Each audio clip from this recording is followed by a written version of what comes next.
Lovelies welcome back to my channel. இன்னிலேருந்து நம்ம சேனலில் you are my faithful love அப்படின்ற புது சீரீஸ் தான் ஸ்டார்ட் பண்ண போகிறோம்.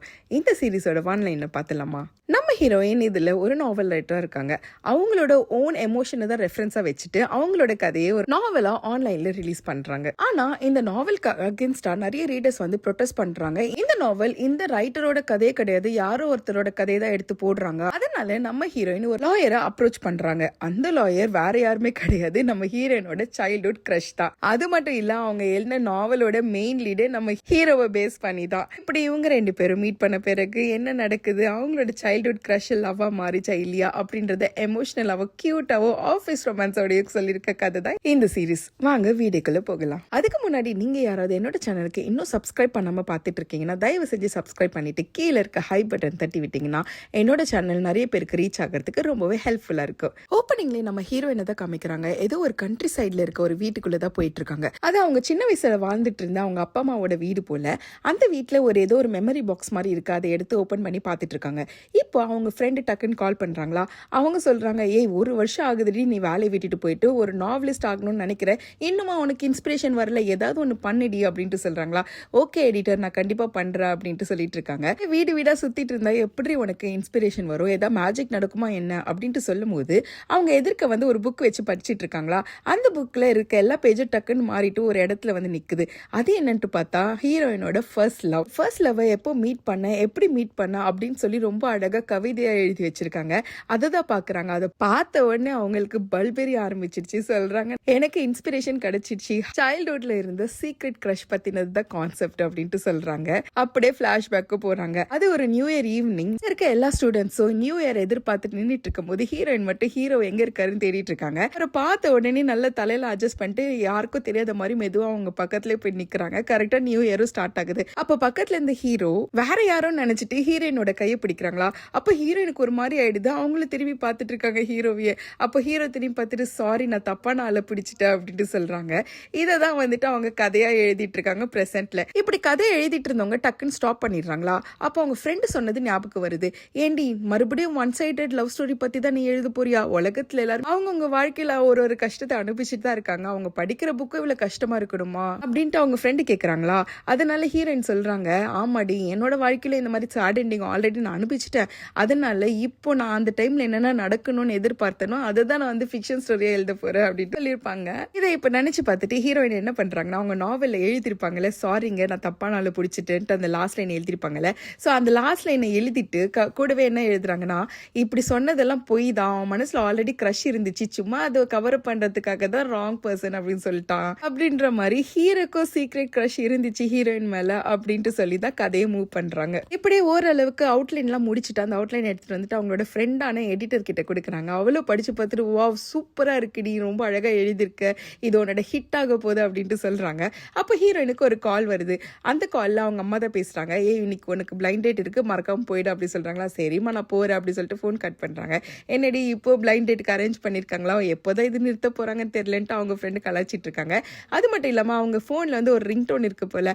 அந்த ரிங்டோன் பார்த்துட்டு சொல்றாங்க, இது உன்னோட சீக்ரெட் கிரஷ் அன்னைக்கு பியானோ வாசிச்சானே அவனோட மியூசிக் மாதிரியே இருக்கே அப்படின்னு கேட்கும்போது, ஆமாடி அதுதான், பட் இன்னும் அவன் மேல எனக்கு லவ் எல்லாம் கிடையாது அப்படின்ற மாதிரி சொல்லிட்டு இருக்காங்க. சரி இப்போ இந்த புக் நீ எழுதுற, இதுல அந்த பையனை பத்தி ரொம்ப டீட்டெயிலாவும் எழுதியிருக்க, இப்போ யதார்த்தமா அந்த பையன் இந்த புக்கை படிச்சுட்டானா என்னடி பண்ணுவ அப்படின்னு கேட்குறாங்களா.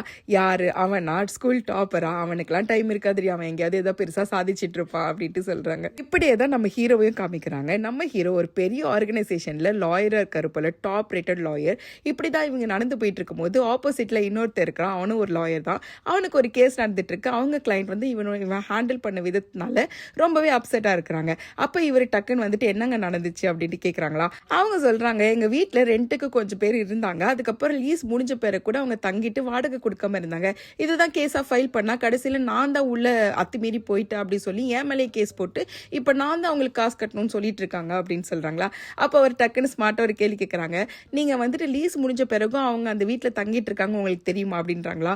அதுக்கு அவங்க சொல்றாங்க, ஓரளவுக்கு தெரியுங்க அப்படின்னா, உண்மையை சொல்லுங்க, நல்லா யோசிச்சு சொல்லுங்க, உங்களுக்கு தெரியுமா அப்படின்னா. உடனே அந்த பாயிண்ட்டை பிடிச்சிக்கிட்டு, ஓ இல்ல எனக்கு தெரியவே தெரியாது, அவங்க இருக்கிறது எனக்கு தெரியாதுங்க அப்படி சொல்றாங்களா.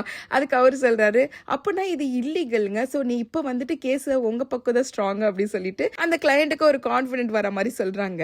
அப்ப உடனே அந்த லாயர் நீ ஏன் என்னோட விஷயத்தை தலையிடுறேன்னு கேட்குறானா. அதுக்கு அவங்க சொல்கிறாங்க, இதை பாரு நீ பண்ண மெஸ்ஸை தான் நான் கிளியர் பண்ணிட்டு இருக்கேன், ஒழுங்காக இந்த கேஸை ஹேண்டில் பண்ணி அவங்களுக்கு வின் பண்ணி கொடுன்ற மாதிரி சொல்லிட்டு ஹீரோவும் கிளம்புறாரு. அப்படியே அவரோட ரூம்லேயே போயிட்டு ஒர்க் பண்ண ஆரம்பிக்கிறாரு. அப்போ அவங்களோட அசிஸ்டன்ட் ஒருத்தங்க இருக்காங்க போல, ஜூனியரா என்னன்னு தெரியல. அவங்க வந்து ஹீரோ கிட்ட ஒரு கேஸ் கொடுக்குறாங்க. அது வந்து கிரிமினல் கேஸ் போல, இதை நீ ஹேண்டில் பண்ணிக்கோ அப்படின்ட்டு சொல்றாங்களா.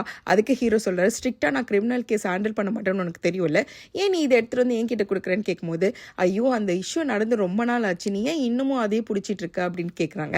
ரொம்ப வருஷம் ஆனாலும் சில காயங்கள் எப்பவுமே ஆறாது அப்படின்ற மாதிரி ஹீரோ சொல்லிட்டு அவர் பாட்டு ஒரு மியூசிக்கை பிளே பண்ணிட்டு கேட்டுன்னு உட்காந்துட்டு இருக்காரு. இன்னொரு பக்கம் நம்ம ஹீரோயினை தான் காமிக்கிறாங்க. அவங்க எழுதின நாவல் வந்து சூப்பரா ஹிட் ஆயிடுச்சு போல, அதனால அவங்களுக்கு அவார்ட்லாம் கொடுத்துட்டு இருக்காங்க. நீங்க எப்படி ஃபீல் பண்றீங்க அப்படி சொல்லுங்கன்னு சொல்லிட்டு இந்த ஸ்டேஜ்ல நின்று பேசிட்டு இருப்பாங்களே, அந்த மாதிரி பேசிட்டு இருக்கும்போது டக்குன்னு அங்க இருக்க பிரஸ்ஸுங்களுக்குலாம் ஒரு மெசேஜ் வருது. என்ன சொல்றாங்கன்னா, இவங்க வந்துட்டு இன்னொருத்தவங்களோட கதையை தான் எடுத்திருக்காங்க, அவங்களோட கதையை வந்துட்டு லைன் பை லைன் கரெக்டா எழுதி வச்சிருக்காங்க அப்படின்ற மாதிரி போட்டிருக்கு போல. அதை படிச்ச உடனே ஹீரோனுக்கு ஒரு மாதிரி ஷாக் ஆயிடுது. அங்க இருக்கவங்க எல்லாம் கேக்குறாங்க, சொல்லுங்க நீங்க இன்னொருத்தவங்களோட இதை திருடி இருக்கீங்களா அப்படின்னு கேக்குறாங்களா. அப்ப அவங்க சொல்றாங்க, இதை பாருங்க உங்களுக்கு எப்படி இந்த மெசேஜ் இப்போ வந்ததோ எனக்கும் இப்பதான் வந்துச்சு, அதனால எனக்கு பதில் சொல்றதுக்கு கொஞ்சம் டைம் கொடுங்கன்னு சொல்லிட்டு அங்க இருந்து கிளம்புறாங்க. ஆனா அந்த பிரஸ்காரங்களாம் விட பின்னாடியே துரத்திக்கிட்டே போயிட்டு இருக்காங்க. ஹீரோயினும் ஓடிட்டே இருக்கிறாங்க. டக்குன்னு ஹீரோயினோட ஃப்ரெண்டும் வந்துடுறாங்க. அவங்க வந்துட்டு கார்ல ஏறிட்டு போயிடுறாங்க. அங்க போன பிறகு அவங்க கேட்கறாங்க, என்ன தாண்டி நடக்குது எனக்கு புரியல சொல்லும் போது அவ ஃப்ரெண்ட் சொல்றா, ஆமாடி இது ஏதோ வந்து இன்னொருத்தவங்களோட கண்டென்ட் யூஸ் பண்ண மாதிரி தான் காமிக்குது நமக்கு, நீ வேணா எடுத்து பாரு அப்படின்னு சொல்றாங்க. அதுல பார்த்தா இவங்க எழுதியிருப்பாங்க இல்லையா, இது வந்து தப்பான ஆளு அப்படின்ட்டு சொல்லி ஒரு கவரப்காக யூஸ் பண்ணியிருக்காங்கன்னு அந்த லைன் எழுதியிருப்பாங்க இல்லையா, அது எக்ஸாக்டா இன்னொருத்தருடைய கவிதை மாதிரியே இருக்கு போல, லைன் பை லைன் கரெக்டா அதே மாதிரி இருக்கு. இதை பார்த்த உடனே ஹீரோயினுக்கு ஒரே குழப்பம் ஆயிடுது, யாருடா என்ன மாதிரி எழுதியிருக்காங்க அப்படின்ட்டு அவங்க யோசிச்சுட்டு இருக்காங்க. அப்படியே அவங்க வீட்டுக்கு வந்துடுறாங்களா. இப்போ உட்காந்துட்டு நம்ம இதை பொறுமையா ஹேண்டில் பண்ணலாம் அப்படின்ற மாதிரி பேசிட்டு இருக்காங்க. அது மட்டும் இல்லாம இதை எழுந்தது யாருன்றதையும் கண்டுபிடிச்சு அவங்க கூட நம்ம பேச்சுவார்த்தை நட்டினா மட்டும்தான் உண்மை என்னன்னு தெரியும்ன்ற மாதிரி பேசிக்கிட்டு இருக்காங்க. அதுக்காக அவங்கள ரீச் அவுட் பண்ணவும் ட்ரை பண்ணிட்டு இருக்காங்க. இதுக்கு நடுவில் ஹீரோனோட அம்மா வேற கால் பண்ணிட்டு, ஏன் நாளைக்கு உனக்கு பிளைண்ட் டேட் இருக்குல்ல, போய் இப்போ அட்டென்ட் பண்ணுன்னு சொல்றாங்க. அவங்கள அம்மா ஏமா இப்படி பண்றீங்க, நானே நிறைய பிரச்சனைக்கு நடுவில் இருக்குன்னு சொல்றாங்களா. உனக்கு எனக்கு தான் பிரச்சனை இல்லை, எனக்கு தான் வேலையில மரியாதை, நாளைக்கு போ வந்து ஒரு லாயர் அப்படி சொன்னோன்னே ஓகேன்ட்டு போட்டோ பார்த்துட்டு அடுத்த நாளே மீட்டிங்க்கு போறாங்களா. அங்கே போனால் அவன் வந்துட்டு பிஸ்னஸ் கார்டெலாம் நீட்டிட்டு எங்களோட ஓன் ஃபேம் இது, இதில் நாங்கள் வேலை பார்க்குறோம் அப்படிலாம் சொல்கிறானா. ஓ நீங்கள் வந்துட்டு சின்ன வயசுலேயே ஒரு பெரிய கம்பெனியில் ஓப்பன் பண்ணியிருக்கீங்களா சொன்னால், இல்லை நான் ஒர்க்கிங் பார்ட்னர் தான், ஆனால் எங்கள் பாஸ் வந்து யூஎஸ்ல இருக்காரு, அவர் தான் மெயின் இதுக்கு அப்படின்ற மாதிரி சொல்கிறாங்க. அப்படியா அப்படின்லாம் பேசிகிட்டு இருக்கும்போது அந்த பையனுக்கு ஒரு கால் வருது, ஆனால் அட்டன் பண்ண மாட்டான். அதுக்கு அவங்க ஃபோன் எடுங்கன்னு சொல்கிறாங்களா. இல்லை எனக்கு வந்துட்டு பிளைண்ட் டேட்னா அது தனி, ஒர்க்குனா தனின்ற மாதிரி சொல்கிறாங்க. இல்லைங்க நீங்கள் ஒர்க்காக இருந்தாலும் பரவாயில்ல, நீங்கள் பேசிக்கோங்க, ஏன்னா நானே ஒர்க்குக்காக தான் வந்திருக்கேன் அப்படின்ட்டு சொல்கிறாங்க. என்னங்க சொல்கிறீங்கன்னா, இல்லைங்க எனக்கு இந்த மாதிரி ஒரு இன்சிடென்ட் நடந்துச்சு, அடுத்து எப்படி மூவ் பண்ணலான்ட்டு கேட்கறதுக்காக தான், ஒரு கன்சல்டேஷனுக்காக தான் நானே இன்னைக்கு வந்தேன் அப்படின்னு சொல்கிறாங்க. உடனே வந்துட்டு இவங்க இஷ்யூலாம் சொல்கிறாங்களா. அதுக்கு அவன் சொல்கிறான், நீங்கள் எதுவுமே ட்ரை பண்ணாதீங்க, ஏன்னா இது வந்து ரிலீஸ் ஆனது ஃபர்ஸ்ட் அவங்க தான் பண்ணியிருக்காங்க, அதனால நீங்கள் தான் தப்பு பண்ண மாதிரி இருக்கும், கொஞ்சம் வெயிட் பண்ணுங்க, அவங்க என்ன ஸ்டெப் எடுக்கிறாங்கன்னு பார்த்துட்டு அதுக்கப்புறம் நம்ம பேசிக்கலான்ற மாதிரி சொல்கிறாரு. அதுவும் கரெக்டான பாயிண்டாக தான் இருக்குன்ட்டு ஒத்துக்கிட்டு, சரி நீங்கள் சாப்பிடுங்க, உங்கள் சாப்பாடு வந்து நான் காசு கட்டிக்கிறேன், இது வந்து கன்சல்டேஷன் ஃபீயாக வச்சுக்கோங்கன்னு சொல்லிட்டு அவங்க கிளம்பிடுறாங்க. நம்ம பிளைண்ட் டேட்டுக்கு தானே வந்தோன்ற மாதிரி அவங்க முழிச்சுட்டு நின்றுட்டு இருக்கான். இந்த விஷயத்தெல்லாம் வந்துட்டு ஹீரோயினோட ஃப்ரெண்டு கிட்ட சொல்லிட்டு இருக்காங்களா. அவளும் சொல்றாங்க, சரி நம்ம வெயிட் பண்ணலாம், உன் மேல அவ ஏதோ கேஸ் போடாத வரைக்கும் நம்மளுக்கு எந்த பிரச்சனையும் இல்லைன்ற மாதிரி சொல்லிட்டு இருக்காங்க. இந்த இன்ஃபர்மேஷனை வந்துட்டு அவங்க ஆன்லைன்லயும் ரிலீஸ் பண்றாங்க. என்ன சொல்றாங்கன்னா, நான் வந்துட்டு அந்த இன்னொரு போயிட்டு இருக்காங்க இல்லையா, அவங்க கிட்ட பேச்சுவார்த்தை பண்றதுக்காக வெயிட் பண்ணிட்டு இருக்கோம், அவங்கள நாங்க ரீச் அவுட் பண்ண உடனே இந்த இஷ்யூவை ரிசால்வ் பண்ணிடுவோம் அப்படின்ற மாதிரி ஸ்டேட்டஸ் போட்டிருக்காங்க. இந்த இடத்துல நமக்கு ஒரு புது கேரக்டர் இன்ட்ரடியூஸ் பண்றாங்க. நம்ம ஹீரோயின் தேடிட்டு இருக்காங்கல்ல, அந்த பொண்ணு தான் இந்த பொண்ணு. அவளும் இந்த ஸ்டேட்டஸை படிச்சுட்டு, நான் இதை விடுற மாதிரி இல்லை, இந்த பொண்ணு மேலே கண்டிப்பாக நான் கேஸ் போடுவேன் அப்படின்ற மாதிரி அவங்க பெஸ்ட் ஃப்ரெண்ட் பக்கத்தில் நின்றுட்டு இருக்காங்க. அவங்க கிட்ட சொல்லிட்டு இருக்காங்க. அவன் கேட்குறான், நீ எப்படி இந்த கவிதைலாம் எழுதுன, நான் தானே உன் கூட இருக்கிறேன், இந்த மாதிரி ஒரு எக்ஸ்பீரியன்ஸ் உனக்கு நடந்த மாதிரி நீ எனக்கு சொல்லலையே அப்படின்ட்டு சொல்கிறானா.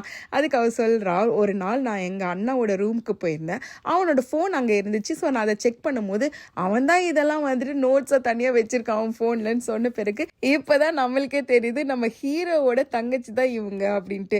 ஹீரோவும் ஹீரோயின் மேலே ஒரு சீக்ரெட் க்ரஷ் வச்சிருந்துருக்காங்க. அவங்க நோட்ஸாக வந்து அவங்க ஃபோனில் நோட் பண்ணி வச்சது தான் அவங்களோட தங்கச்சி ஒரு கவிதையாக ரிலீஸ் பண்ணியிருக்காங்க அப்படின்ட்டு. இந்த விஷயத்தெல்லாம் அந்த பொண்ணு அவங்க பெஸ்ட் ஃப்ரெண்ட் கிட்ட சொல்லிட்டு இருக்காங்களா.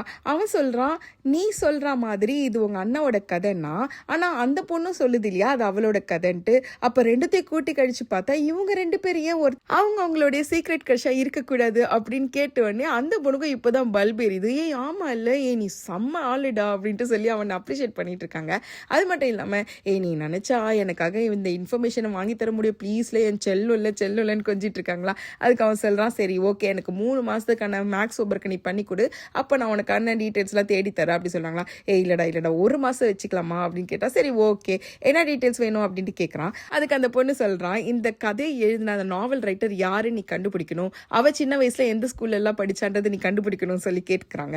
அவனும் ஒத்துக்கிட்டு அவனுக்கு தெரிஞ்சவங்க கிட்ட எல்லாம் வந்துட்டு பேசிட்டு டீடைல்ஸையும் வாங்கி வந்து கொடுத்துறான். அந்த பொண்ணு ஹீரோனோட பேரை மட்டும் தான் படிச்சாங்க. அதுக்கப்புறம் உடனே அந்த பெஸ்ட் ஃப்ரெண்டை கூப்பிட்டுட்டு அண்ணா படிச்ச ஸ்கூலுக்கே போயிடுறாங்க. இங்க எதுக்கடி எனக்கு கூட்டிட்டு வந்திருக்க அப்படின்னு கேட்டா அவ சொல்றா, ஹீரோயின் அவங்க புக்ல வந்து எழுதியிருக்காங்க, அவங்களோட சீக்ரெட் கிரஷ் வந்து எந்த இடத்துல பியானோ கிளாஸ் அட்டென்ட் பண்ணாங்களோ அந்த வால்ல வந்து இவங்க 2 பேரு இனிஷியலா எழுதி வச்சிருக்காங்கன்ட்டு, அதை செக் பண்ணதான் நம்ம வந்திருக்கோம் சொல்லிட்டு அவங்க செவரா தேடிட்டு இருக்காங்க. அங்க பார்த்தா ஒரு இடத்துல கரெக்டா ஹீரோயினோட பேரையும் ஹீரோவோட பேரையும் ஒன்னா சேர்த்து எழுதி வச்சிருப்பாங்க இனிஷியல்ஸ்ல. அதை பார்த்த உடனே அந்த பொண்ணுக்கு ஒரே ஹாப்பி ஆயிடுது. அதை பத்தி பேசிட்டு இருக்கும்போது டக்குன்னு பார்த்தா 2 பேரும் அவங்க அங்க இருக்கிற செக்யூரிட்டி கார்டு கிட்ட நல்லா வசமா மாட்டிக்கிறாங்க. அடுத்த நாள் ஹீரோயினும் அவங்க ஃப்ரெண்டும் இந்த இன்னொரு ரைட்டர் இருக்காங்க இல்லையா, அவங்கள தானே தேடிட்டு இருக்காங்க. அவங்களோட கவிதை எல்லாம் படிச்சுட்டு இருக்காங்க. அதுல நிறைய இன்சிடென்ட்ஸ் எல்லாமே ஹீரோயின் இன்வால்வ் ஆகுற மாதிரி தான் இருக்கு. ஸோ அதை பார்த்துட்டு இதெல்லாம் எப்படி இந்த பொண்ணுக்கு தெரிஞ்சிருக்கு அப்படின்ற மாதிரி யோசிக்கிறாங்க. அது மட்டும் இல்லாம இது கொஞ்சம் சீரியஸான கேஸ்ன்ற மாதிரி பேசிட்டு இருக்கும் போது உடனே ஹீரோயினுக்கு ஒரு மெசேஜ் வருது. அதுல அந்த பொண்ணு என்ன சொல்லியிருக்குன்னா, சாரி உங்களோட அவுட்லைனை தான் வந்து நான் யார்கிட்ட இருந்தும் பர்ச்சேஸ் பண்ணேன், அதை வச்சுதான் நான் இந்த கவிதைகள்லாம் எழுதினேன், இது எல்லாமே முழுக்க உங்களோட ஓன் ஸ்டோரி தான், அதனால நான் போஸ்ட் பண்ணி இந்த எல்லாத்தையும் டெலீட் பண்ணிடுறேன், என்னோட அக்கௌண்ட்டையும் டெலீட் பண்ணிடுறேன், என்னை மன்னிச்சிடுங்க, அது மட்டும் இல்லாம நான் இதை பப்ளிக்காவும் அப்பாலஜைஸ் பண்ணிக்கிறேன்ற மாதிரி சொல்லி மெசேஜ் அமைச்சிருக்காங்க.